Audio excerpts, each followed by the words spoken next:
চন্দননগর হুগলির অন্যতম গুরুত্বপূর্ণ শহর।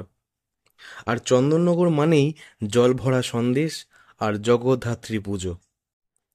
এককালে চন্দননগর ছিল ফরাসিদের অধীনে, আর ফরাসডাঙ্গা ছিল ব্রিটিশ কলকাতার নব্য বাঙালি বাবুদের কাছে উইকেন্ডে বিদেশ ভ্রমণের সেরা ঠিকানা। সেদিন আজ আর নেই। তবে এককালের ফরাসি আভিজাত্য ও রেড ওয়াইনের আকর্ষণের বদলে স্থান করে নিয়েছে চন্দননগরের জগদ্ধাত্রী পুজোর আকর্ষণ, যার টানে লক্ষ লক্ষ মানুষ ছুটে আসেন চন্দননগর শহরে। শাক্ততান্ত্রিক দেবী জগদ্ধাত্রী সম্পর্কে চতুর্দশ শতকে মহামহোপাধ্যায় সুলোপানি তার ব্রতকাল বিবেক গ্রন্থে বলেছেন, কার্তিকেয় মল পক্ষাস্য ত্রেতাদৌ নবমেয় হনি পূজয়েত্তাং জগদ্ধাত্রীং সিংহ পৃষ্ঠে নিষেদুষীম। অর্থাৎ কার্তিক মাসের শুক্লা নবমী তিথিতেই জগদ্ধাত্রী দেবীর পুজো হয়। বৌদ্ধ তন্ত্র ও হিন্দু তন্ত্রে জগদ্ধাত্রী পূজার উল্লেখ আছে। জগদ্ধাত্রীর এই বিবরণী সব থেকে প্রাচীন। মার্কণ্ডেয় পুরাণে দুর্গা ও জগদ্ধাত্রী অভিন্ন দেবী। জগদ্ধাত্রী দুর্গায় নমঃ মন্ত্রে জগদ্ধাত্রী পূজিত হন। জগৎকে যিনি ধারণ করে আছেন তিনিই জগদ্ধাত্রী। জগদ্ধাত্রী চতুর্ভুজা, চারটি হাতে শঙ্খ, চক্র, ধনু ও বাণ। দেবী সিংহ বাহিনী, রক্তাম্বরা, গাত্রবর্ণ উদিত সূর্যের আভার মতো। গলায় ঝুলছে নাগ যজ্ঞ পবিত। পুরাণে আছে দেবী বধ করেছিলেন করিন্দ্রাসুরকে। অসুর এখানে হস্তি। এ প্রসঙ্গে শ্রীরামকৃষ্ণের চমৎকার এক উক্তি, মানুষের চঞ্চল মন খ্যাপাটে হাতির মতন। হাতির বিনাশ মানে চঞ্চল মনের বিনাশ। কেউ কেউ বলেন গুপ্ত যুগের মুদ্রাতেও সিংহবাহিনী দেবী জগদ্ধাত্রীর চিত্র খোদিত আছে।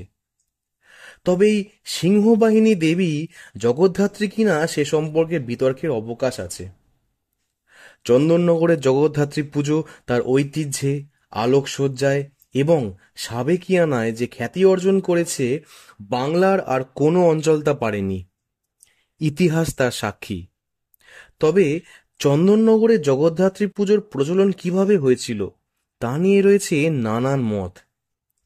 একটি তত্ত্ব বলে চন্দননগরের জগদ্ধাত্রী পূজার প্রচলন ইন্দ্রনারায়ণ চৌধুরীর হাত ধরে হয়। কৃষ্ণনগরের রাজা কৃষ্ণচন্দ্রের ঘনিষ্ঠ এই ইন্দ্রনারায়ণ চৌধুরী ছিলেন ফরাসি সরকারের দেওয়ান। জনশ্রুতি অনুসারে কৃষ্ণনগর রাজবাড়ির জগদ্ধাত্রী পুজো দেখে মুগ্ধ হয়ে ইন্দ্রনারায়ণ চন্দননগরের লক্ষ্মীগঞ্জ চাউলপট্টির নিচু পাটিতে জগদ্ধাত্রী পুজোর সূচনা করেন।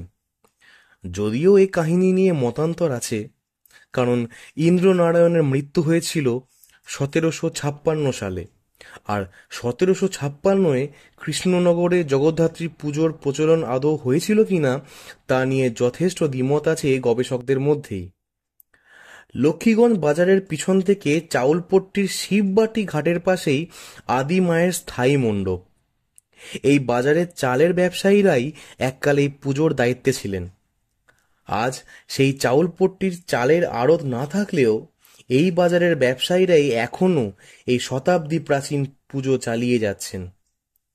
পুজো শুরুর সাল তারিখ আজ আর কেউ বলতে পারে না।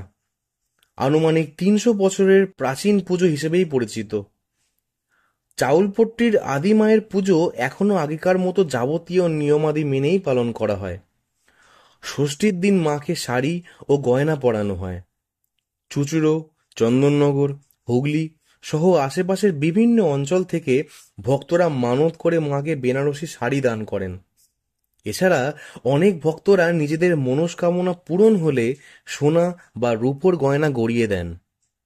এই সমস্ত শাড়ি ও গয়নার দেবীর অঙ্গভূষণ হয়। নবমীর দিন মাকে 108টি রক্তপদ্ম নিবেদন করার রীতি আছে। দশমীর পরদিন আদি মায়ের বিসর্জন হয় মায়ের নিজস্ব ঘাটে। প্রায় 22 ফুটের এই দেবী মূর্তিকে ভক্তরা কাঁধে তুলে নিয়ে আসেন ঘাট অবধি।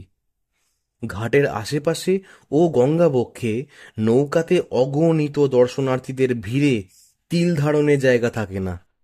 মূর্তিকে কাঁধে নিয়ে ধীরে ধীরে গঙ্গায় নেমে প্রতিমা নিরঞ্জন করা হয়। প্রতিমা জলে পড়ার পর অন্যান্য মূর্তি বিসর্জনের মতো কাঠামোর বিচুলি কেটে ফেলা হয় না, অপেক্ষা করা হয় পরের পূর্ণিমা পর্যন্ত। ততদিন ভাসমান কাঠামো ঘাটেই বাঁধা থাকে। মায়ের গা থেকে বেনারসি শাড়িগুলিও বিসর্জনের পর খুলে নেওয়া হয় এবং বিভিন্ন দরিদ্র পরিবারের মেয়ের বিয়ে উপলক্ষে সেই শাড়ি দান করা হয়। আগেকার দিনে মৃন্ময়ী মূর্তির গয়না তৈরি হতো মাটির। পরবর্তীকালে মাটির বদলে শোলার উপকরণ দিয়ে মৃন্ময়ী মূর্তিকে সাজানো শুরু হয়। এই ডাকের সাজের শোলা আসে কাটোয়ার বনকাপাসি থেকে। চাউলপট্টির আদি মায়ের ডাকের সাজ আজও নিজ হাতে তৈরি করেন বনকাপাসির আদিত্য মালাকার। বংশ পরম্পরায় কয়েক প্রজন্ম ধরে তারা এই কাজ করে আসছেন। একইভাবে মৃৎশিল্পী অসিত পাল বংশ পরম্পরায় আদি মায়ের মূর্তি তৈরি করে আসছেন। মা জগদ্ধাত্রী চতুর্ভুজা, চার হাতে তার শঙ্খ, চক্র, ধনু, বাণ রয়েছে। তিনি করিন্দ্রা অসুরকে বধ করেছিলেন। এখানকার প্রতিমার বৈশিষ্ট্য হল সনাতন রীতির প্রতিমায় সাদা সিংহ এবং বিপরীতমুখী অবস্থানে হাতি। চাউলপট্টির এই পুজোতে আধুনিকতার থেকে বেশি প্রাচীন রীতিনীতি ও সাবেকিয়ানাকে গুরুত্ব দেওয়া হয়।